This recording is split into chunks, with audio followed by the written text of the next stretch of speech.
June 26 నుంచి July 7 వరకు గోదావరి పుష్కరాలు జరగనున్నాయి. పుష్కరాలను అత్యంత ప్రతిష్టాత్మకంగా నిర్వహించాలని సీఎం చంద్రబాబు నిర్ణయించారు. ఇప్పటికే పలుమార్లు పుష్కరాలపై సీఎం అత్యున్నత స్థాయి సమావేశాలు నిర్వహించారు. సంబంధిత శాఖల మంత్రులంతా పుష్కరాల ఏర్పాట్లను ఎప్పటికప్పుడు పరిశీలించాలని ఆదేశించారు. సీఎం చంద్రబాబు ఆదేశాలతో ఈ రోజు ఘాట్లను పరిశీలించారు. ఇప్పటికే పుష్కరాల కోసం మున్సిపల్ శాఖ నుంచి 585 కోట్లు కేటాయించారు. ఇరిగేషన్, దేవాదాయ, హోంశాఖ, టూరిజం, ఇతర మంత్రులంతా కలిసికట్టుగా సమన్వయంతో ముందుకెళ్తున్నారు. గత పుష్కరాల కంటే ఈసారి అధిక సంఖ్యలో భక్తులు హాజరవుతారని అంచనా వేస్తున్నారు. సంబంధించి గౌరవ ముఖ్యమంత్రి గారు మంత్రులతో ఒక సబ్ కమిటీ వేయడం జరిగింది.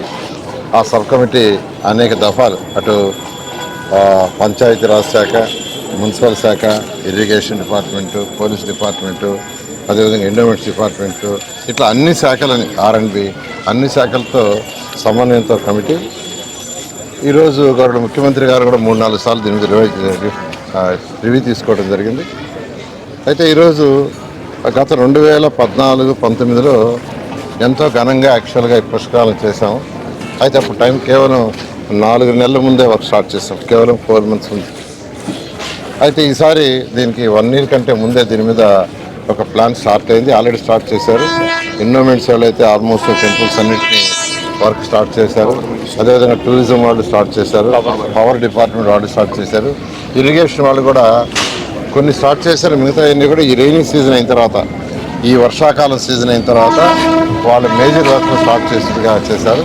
త్వరలో R&B వాళ్ళు కూడా యాక్చువల్గా టేకప్ చేస్తున్నారు. ఈ నేపథ్యంలో మున్సిపల్ శాఖలో గత వారం ఇక్కడికి రావడం జరిగింది. ఇక్కడ ఉన్న ప్రజాప్రతినిధులతో, మంత్రులతో వాళ్ళందరితో డిస్కస్ చేశాను. వారి రిక్వైర్మెంట్ అన్ని డిస్కస్ చేశాను. గౌరవ ముఖ్యమంత్రి గారు చెప్పడం జరిగింది. 580 కోట్లు ఈరోజు విజయవాడ మున్సిపల్ కార్పొరేషన్లో పుష్కరాలకు సంబంధించి ఏదైతే వర్క్స్, రోడ్లు వైడింగ్ కానీ, రోడ్లు కానీ, వాటర్ కానీ, ఒకసారి రాజమండ్రి మున్సిపల్ కార్పొరేషన్కి ఆ యొక్క సివరేజ్ కానీ, స్ట్రాంగ్ వాటర్ కానీ, డ్రింకింగ్ వాటర్ కానీ, శానిటేషన్ కానీ ఇవన్నీ చేయడం కోసం యాక్చువల్గా ఒక 580 కోట్లు గౌరవ ముఖ్యమంత్రి గారు శాంక్షన్ చేయడం జరిగింది. ఆల్రెడీ నేను కమిషనర్ గారికి చెప్పాను, అది కోఆర్డినేట్ చేసుకుని ఇమీడియట్గా టెండర్లు పిలిచి వర్క్ స్టార్ట్ చేయమని. ఈ నేపథ్యంలో ఈరోజు యాక్చువల్గా ఇక్కడికి రావటం, ప్రజాపతితోనూ అధికారులతోనూ యాక్చువల్గా కోటిలింగం ఘాట్ నుంచి ఘాట్లన్నీ యాక్చువల్ పుష్కర్ ఘాట్ దాకా తిరగటం కొన్ని గమనించాము. ఇవన్నీ కూడా ఇరిగేషన్ శాఖ మంత్రితో, ఎందుకంటే ఎక్కువగా ఇరిగేషన్ శాఖకు సంబంధించినవి, వారితో మళ్ళీ కూర్చొని వారిని కూడా రమ్మని వారితో కూర్చొని డిస్కస్ చేసి దాని మీద కూడా ముందుకు పోవటం జరుగుతుంది. ఈసారి కనీసం పోయినసారి అయితే 4,80 లక్షలు సుమారుగా వచ్చారని ఎస్టిమేషన్.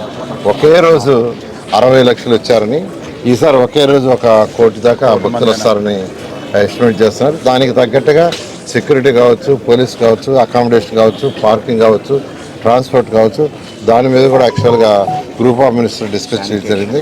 శానిటేషన్, ప్రత్యేకంగా శానిటేషన్ అయితే పోయినసారి 8,000 మందిని యాక్చువల్ ఇక్కడ అపాయింట్ చేశారు మున్సిపల్ శాఖ. ఈసారి 15,000 కావాలని, ఆల్రెడీ 15,000 మంది కావాల్సి వస్తుందని శానిటేషన్ సంబంధించి చెప్పడం జరిగింది. పోలీసు 30,000.